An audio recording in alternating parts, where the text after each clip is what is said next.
Hey guys, Lee here. Today I am going to show you how to put an additional charm onto a necklace, or if one of your jump rings comes undone for some reason, like the little ring that holds the chain to the charm or the chain to the clasp, how to fix that quickly. So what you're going to need obviously is your chain, the ring, that you're trying to fix. It looks like this. And then whatever you're trying to fix it to. Today I'm just going to attach a round disc charm onto this piece of chain I just showed you. So I'm obviously going to use my jeweler's pliers, but any other small pliers that you can grasp the jump ring with will work, as long as you can get it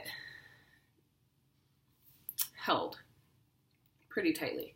So what you're going to do, if you can see, that has a small slit in the top of it. So what you're going to do is take your pliers and you're going to twist each side opposite directions. So it creates an opening like that.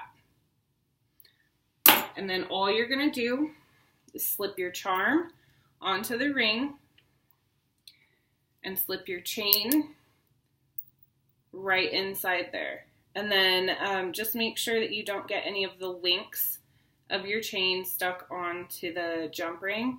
Otherwise it won't move around on the chain like you'd like it to.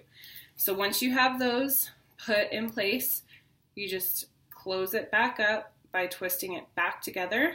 And you're going to want to make sure that you get that seam super tight. So if you want to, twist it back and forth a couple times until you feel it touching. Voila! You have just fixed yourself a jump ring. All right. If you have any questions, let me know. Hopefully that was helpful and can help you quickly and easily repair anything that you might need repaired.